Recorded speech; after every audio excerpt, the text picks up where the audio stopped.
What's up everyone, Autismo Dynamite back for another video. How are you guys doing? And today we are officially now into fight week, baby. Obviously we've got let me just adjust the camera. We've got Mario Barrios versus Ryan Garcia coming up, and while I do still have strong feelings about the legitimacy of the fight, I am still really looking forward to it, and I am kind of hoping Ryan Garcia wins in a way, because I do still kind of want to see that Devin Haney rematch. But no, win or lose, hope it'll be a good fight.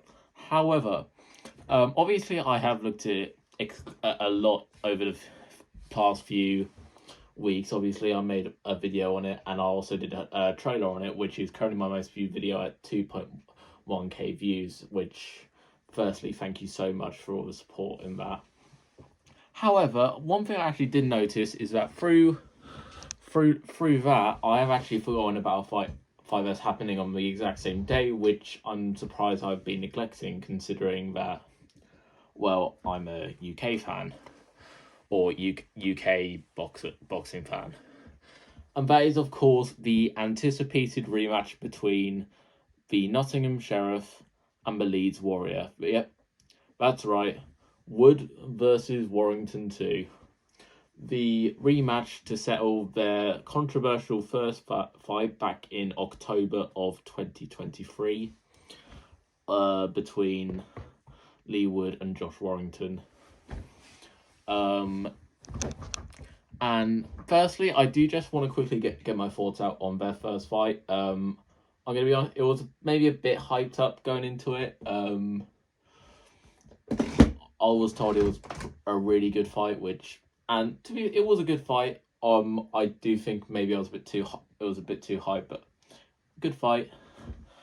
But it was a great knockout at the end of the day. And do I think it was a bit controversial? To an extent, maybe. Although personally, I think considering that Josh Warrington had gotten a point deducted that round, that would have been a 10-7 that round, meaning that depending on how you score, I felt like for the first, you could argue Lee Wood winning that first round, and I think Lee Wood also definitely won that second round. So I think with the 10-7, I think that would have been, and I think that would have swayed that it in Lee Wood's favour. And while you could argue Josh Warrington, sorry, I think I got a bit of a cough coming. While I do still think you could argue that Josh Warrington would still be ahead with that 10-7, overall I do think it was the right decision. But regardless, things have definitely changed since then, because obviously both men have been very inactive since their encounter in October of 2023.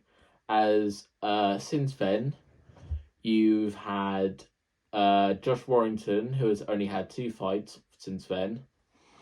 He had a 12-round fight against Anthony Kakate, in which he lost by a unanimous decision. And then he had a little sparring session on the undercard of one of Dalton Smith's fights last year against someone with a record of like 19-6, I believe. It was like some low-level fighter, which was, I think, just intended on getting some rounds under his belt. But anyway, as for Lee Wood, he's only had 1 fight since then against Anthony Kakate, in which, let's be honest, he looked awful. He basically just looked like a fighter who was suffering from ring rust. And although I will say, I think this is certainly setting up for what could be a really good fight in the sense of what both men have left. Because if I'm being honest, whether it's whether or not whether it's Lee Wood or Josh Warrington, I personally don't think this fight is going to go the distance again. Like, I know Josh Warrington doesn't exactly have the best knockout power in the world. Like, he's only got 8 knockouts from his 37 fight long career. But regardless, with the state that Josh Lee Wood's in, and with the state that Josh Warrington's arguably in, actually maybe not Josh Warrington, but you know, with the state that Lee Wood's in, and considering that Lee Wood can always come back from adversity, it's going to be an interesting fight to see what both men have left in the tank. Now, as far as my thoughts on who do I reckon will win the fight? Well, it's at super featherweight, which obviously is different from their first fight, which was at featherweight, and it was for the WBA featherweight title. Obviously, obviously the weight jump is probably just due to their most recent fights against Kikatse. But nonetheless, who do I think will win this fight? It's gonna be complicated because look, I'm never ever gonna completely write off Josh Warrington when it comes to, because he's shown time and time again he can come back against Michael Conlan. Pretty much everyone had Conlan ahead going into the last round, but he was able to pull it off and beat him to the point of him going over ropes. Even against Josh Warrington, it was pretty much getting outclassed until round 7, where he managed to get a good flurry and knock him down by the end of the round. So I'm never going to completely count out Lee Wood. But with how he's looked compared to Lee Wood, I'm going to go with Josh Warrington winning this rematch. I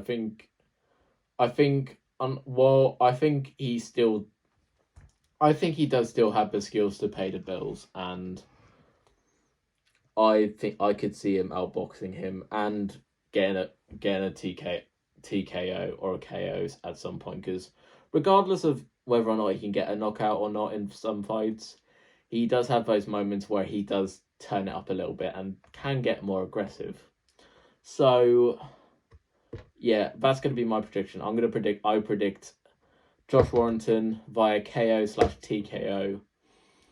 I'm probably going to be wrong because I am wrong a lot of the time with my predictions, but I'm not going to completely count out Lee Wood, but I'm going to go with Josh Warrington, the Leeds Warrior. So yeah, I don't really have much to say on the fight as a whole. I suppose all I'll just say is I do think it's going to be a really good. All I really have to say is that I'm surprised that it took this long for the rematch to happen. Like, if I'm being honest, I think the rematch should have just happened as soon as their first fight concluded.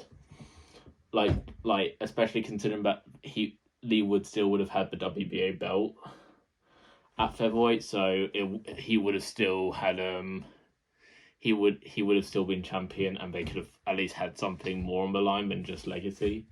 But nonetheless, when it comes to a fight of this kind of magnitude, belts aren't really going to mean anything in terms of what's on the line between these two. So yeah, really looking forward to this fight, and good luck to both.